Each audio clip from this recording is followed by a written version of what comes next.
that you will notice that when the election is over, there's stability in the government. People don't like it. They spend the next 4 or 5 years chipping at the government, but there's stability. Okay? And the other systems, okay, what happens is that the government might remain intact until people get upset. And you'll see every now and then, you'll hear somebody say, well, the Israelis have to call a new election because the Knesset or whatever is falling apart. He can't hold his coalition together. Parliament has got to, the Prime Minister of England can't keep his coalition together, so they cannot rule the country because everybody's up in arms. And the next thing you know is they got to call for new elections. You hear that on the radio periodically? That's what they're talking about. Okay? They're talking about when you have these other systems, what you have to do is build coalitions and compromises to get things done.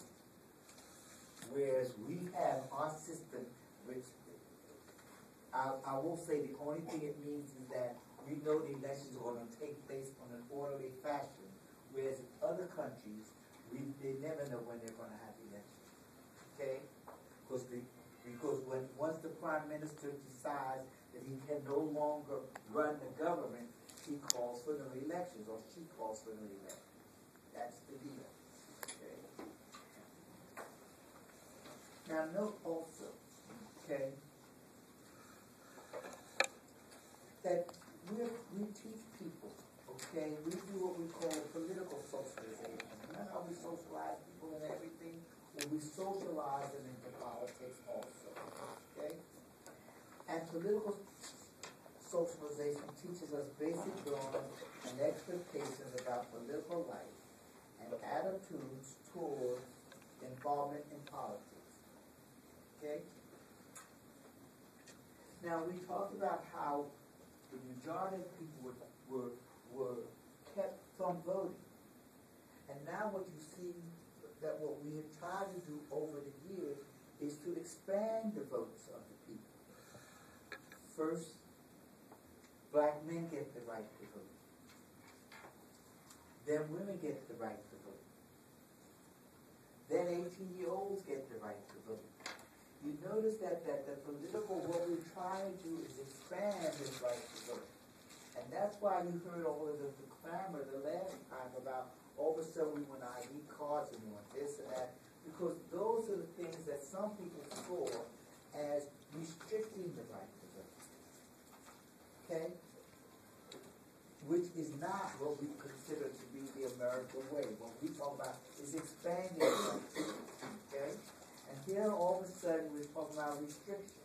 And note also that through the years, okay, notice that the political representation was such that once upon a time, when people got the right to vote, there was a lot of cheating going on. Okay? I mean, you had dead people voting. Well, I'm serious. Okay? If I ran political, I run the city, I control the votes. And in many instances, what turns out that it just says who controls the votes, who counts the votes. Okay? And my party counts the votes. We play the same game here. We gerrymander the voting system. What that means is that the party that's in office, like in the state, in the city, they decide what are the voting blocks. Okay? So that if you have a city like Newark here, and the Democrats are in control and it's time for an election, they're the ones that draw up the wards. Okay? And it's been said in history one time that one person drew up the voting block and he drew it like this. And said that this was a voting block right here. And then he drew the rest like this. And what he did was put all the people that he knew was going to vote a certain way for him in this district. Okay? And all the people that were going to vote, so he picks up the district so that his party would win. That's what he did.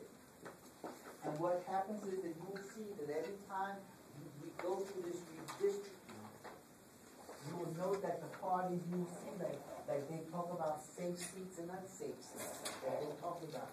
Because the parties get together and they will decide, well, the Democrats say, well, we want this seat, and the Republicans, well, we want this one.